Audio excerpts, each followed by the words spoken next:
ಮಂಗಳೂರಿನ ಶಕ್ತಿನಗರದ ಶಕ್ತಿ educational trust ವತಿಯಿಂದ ಶ್ರೀ ಗೋಪಾಲಕೃಷ್ಣ ಪೂರ್ವ ಪ್ರಾಥಮಿಕ ಶಾಲೆ ಮತ್ತು ಶಕ್ತಿ ವಸತಿ ಶಾಲೆ ಹಾಗೂ ಶಕ್ತಿ ಪದವಿ ಪೂರ್ವ ಕಾಲೇಜಿನ ವೆಬ್ಸೈಟ್ ಬಿಡುಗಡೆ ಕಾರ್ಯಕ್ರಮ ಶಕ್ತಿನಗರದಲ್ಲಿರುವ ಶಕ್ತಿ ಪದವಿ ಪೂರ್ವ ಕಾಲೇಜಿನಲ್ಲಿ ನಡೆಯಿತು.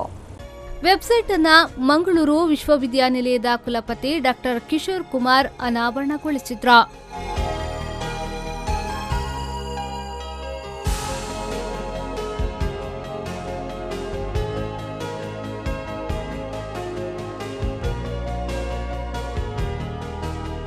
ನಂತರ ಮಾತನಾಡಿದ ಅವರು, ಸಂಸ್ಥೆಯ ಕಾರ್ಯ ಚಟುವಟಿಕೆಗಳನ್ನು ತಿಳಿಯಲು ವೆಬ್ಸೈಟ್ ಒಂದು ಒಳ್ಳೆಯ ಮಾಧ್ಯಮ. ಇಂದಿನ ಪೋಷಕರಿಗೆ ಹಾಗೂ ವಿದ್ಯಾರ್ಥಿಗಳಿಗೆ ಒಂದು ಕಾಲೇಜಿನಲ್ಲಿ ನೀಡುವ ಶಿಕ್ಷಣ ಹಾಗೂ ಮೂಲಭೂತ ಸೌಕರ್ಯಗಳ ಬಗ್ಗೆ ತಿಳಿಯಲು ವೆಬ್ಸೈಟ್ನ ಪಾತ್ರ ಬಹಳ ಮುಖ್ಯ.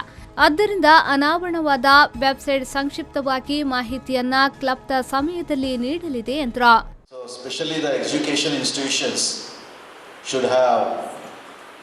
Website which should support the parents, students and the public to know the facilities available in the institutions. At present, most of the institutions, I say it exists because of its colorful and good websites. Parents or students, they virtually visit the institutions through website and then they decide whether to join the institution or not.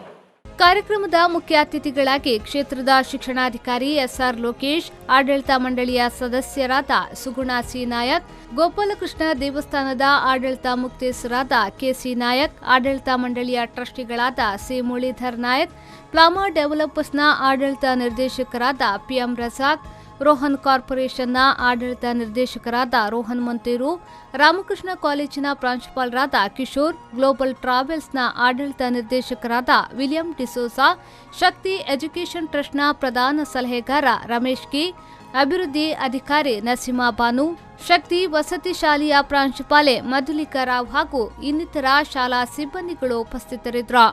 ಈ ವೆಬ್ಸೈಟ್ನ ಮೂಲಕ ದೇಶ ವಿದೇಶಗಳಲ್ಲಿ ಶಕ್ತಿ ಶಾಲೆ ಹಾಗೂ ಕಾಲೇಜಿನ ಎಲ್ಲ ಮಾಹಿತಿಗಳು ಲಭ್ಯವಾಗಲಿದೆ. ನಾಗೇಶ್ ಕಾವೂರು, ವಿ4 ನ್ಯೂಸ್ 24/7 ಮಂಗಳೂರು.